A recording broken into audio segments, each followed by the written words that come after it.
defining empiricism in a way that can accommodate this, and how can that work? And of course, we have to look at the subject matter Jung wants to work with, because he wants to look at, for example, alchemy as a socio-cultural phenomenon, rather than as something to be ignored. We don't want to look at this. We're going to leave it alone. Andrew, I thought you had to leave. Yes, I'm sorry. Go ahead. What I notice is that the subjective Jungian type of introspection, the subjective beginning, is finding validation now, empirically. Mm-hmm. In the sense that quantum reality is putting the ideas, conceptualizing that this other world is real. Maybe not as visible. There is, yeah. I'm sorry, I didn't mean to interrupt. So it goes on, though, with that people talk about the shadow and the unconscious, but there are people who see the shadow. Uh-huh. Who is unconscious for one type of person. At another level, maybe it's very empirical, someone that can see. Mm-hmm. Mm-hmm. Mm-hmm. So at that point, the empirical and the subjective meet. Let's just work on that for a minute. First of all, you're absolutely right. The quantum theory thing, there's stuff happening right now, and books being published. There's a dozen new books just came out in the last year, practically, that they're hitting on this really hard, that somehow physics is telling us something that opens out into these realms, and we have to look at it, and that is stirring up all kinds of new thought. But going back to this other thing about the shadow being empirically real, but Jung would say it is a real manifestation of the psyche. The psychic reality is the only reality for Jung, and we have to remember that for Jung that does not mean a subjectivism exclusively. It has an objective quality to it. Jung, in his concept of the psyche and what the psyche is, has to create a field that is both objective and subjective simultaneously, or it isn't going to work. In which case, someone who sees the shadow is not seeing an objective reality of the sort that a metaphysician, certain kinds of metaphysics would like to see. That there are beings that are like externalized beings. At the same time, that being, that shadow, is not purely internalized either. Isn't something you're merely projecting, you see? And this is a delicate balancing line that Jung must tread, and that very few people who read Jung understand, I think, that well. It's a really delicate issue. So you brought up a couple of important ones. Well, okay, so with regard to Jung's empiricism, then, that's a topic for the class. What about another topic? What was the next? The collective unconscious was another one now. Let's look at that one. Oh, I can't look at it yet, though. I got to tell you one more thing. You said the fear. Was it you? No, who said the fear? Bob said the fear. What Johnson has done, and Johnson is at the same college as Alexander, and they are now getting together because Alexander has, from the letters I've learned, that Alexander has pushed Johnson into learning more about Dewey, which is what's needed. And so what they're doing is, well, let's talk about what Johnson is doing.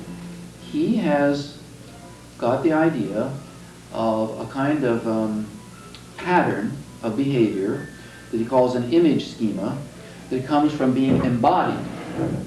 That is, that we're in a body. Since we're in a body, we have certain types of relationships to the world. And then he argues that this produces a schema, a kind of an image, that we use metaphorically for broader ranges of experience than just merely the physical, so that it'll spill over into the mental realms. So, for example, he says the forms of symbolic logic, rules of logic, like if P then Q, P therefore Q, or either P or Q are true, P isn't, so Q must be. These sort of very basic axioms of formal logic derive from bodily axioms of bodily activity in the world that had to do with the way we must behave in view of the fact that we're embodied. Now these are like archetypal patterns. They're behavior patterns.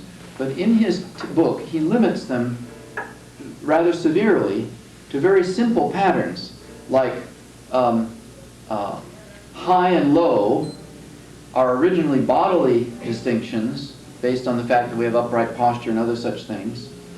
And then we extend these bodily distinctions by metaphor to things like the pitch of musical tones, or the gradations of moral judgment, perhaps, high morality, low. He uses something like the stock market is rising. The stock market is rising, and so on. And in a companion volume by a co-worker of his named Lakoff, Lakoff too adopts a similar idea, only he calls the patterns he's working with, quote, idealized cognitive models. Now, when Lakoff worked on it, he worked towards wondering, how is it that people organize data the way they do and classify things all together under one heading? And he began to find out it looks like these archetypal kinds of patterns of movement dictate how we organize our experience. And then that in turn spills over into the way we classify things. Since he's a linguist, he looked at a tribe called the Deerbal tribe in, I think they're Australian Aborigines. Maybe they're not, but anyway, they're Deerbals. And the Deerbal tribe gathered together a bunch of very seemingly disconnected notions that included the notion of women, fire, and dangerous things, which is the title of his book, Women, Fire, and Dangerous Things, by George Lakoff. And he said, now, these and other things all are grouped under one term. Why do the Deerballs group them together? And he's looking for this idealized cognitive model that will somehow include all these things. And he said, well, it looks weird, but if you look at their myths, if you look at the Deerbal myths, you'll see that in their myths, they link together women, fire, and dangerous things. Now, you see, there he is, he's teetering on the edge of Jungian archetypes. Because what are myths but archetypal in character? This is where Jung looks. But if you said to them, to either one of them, let's bring in the Jungian archetype, because the Jungian archetype is based on the bodily experiences. You hear Lakoff saying, well, he didn't want to quite Alexander, go so far as to say it's that you get it with your mother's milk. but you must go so far as to say you get it with your mother's milk. Where else are you going to get it?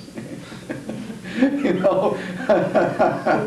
Jung is right in there with the women, the fire, and the danger. Exactly. And you see, there's the fear that you were talking about. They don't want to open the door quite that far. So from my point of view, they're very constricted. They're trying to open this fantastic door which would connect up linguistics with philosophy, with Dewey, with Jung, and with some others, and they can't quite nudge themselves into the sphere that Jung dared to go into, because he said, I'm willing to look at this stuff and see it empirically. It's a matter of experience. This is human experience. Humans have dealt with myth for thousands of years. It's crazy not to take that up and try to deal with it. So we have something very interesting going on in the dialogue between these people. Yeah. I just keep feeling there's a big resistance to the transpersonal aspects of it. It's like Jung, I think, is just so clearly coming from very grounded transpersonal. Why is this? Why is it so threatening? Why is there that resistance? I think it's partly because it knocks down so many boundaries. Like, what department would you put that in a university? You know, you've got all kind of archaeology and literature. It's transpersonal. It's so boundaryless. And this is, again, what I was discussing with Art Wormuth yesterday, where he's very fascinated by people saying, is psychology a science? Is it a philosophy? Mm-hmm. It's like, when it gets down to it, there's just no limits on it. And people themselves, that's the ego structure by nature, is a boundary maker. And people in their own sense of how many risks they would take if they really open themselves to all the possibilities of connection that there are. Let me just agree with you and add a tiny bit more, is that this is the problem of evil that we're confronting here. See, the problem of evil is, why is it that things aren't good? How come things are messed up? How come there's a break? How come there's a split? Why can't we confront freedom? You see, this is the problem of evil that we talked about from the very beginning of the class. And when we say why, well, I'll give you a couple of thoughts of my own. One is responsibility. You see, when you open the world up for us, then God no longer takes care of it for us. And then we have to take the responsibility that God formerly had. And that appears to be one of the, it's the responsibility that comes with freedom. We don't want freedom. But God, I mean,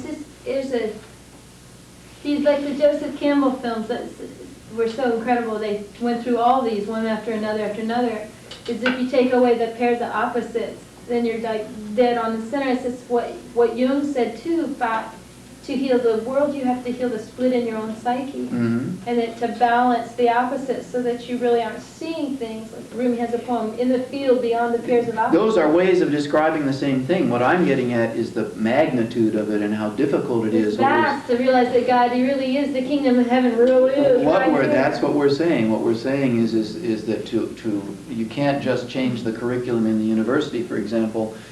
It isn't this easy. It's something very, very, I mean, it leaves you speechless at the magnitude of the task, you see. It's the bottom root evil in the human soul. But it's your own fear. So many people believe these things and they're so damned afraid of saying them. At the transpersonal conference, you could really see that here were these people, but they had a role, they had a position, and they would make quotes, but the quotes might not be from, let's say they learned something from a channel, but they'd later learn it from somebody who was a physicist. Well, they'd quote the physicist, but they won't quote the channel. And they have to always present these things instead of standing up and saying, this is what I believe, folks. Here I am. I'm a fire, and I can survive.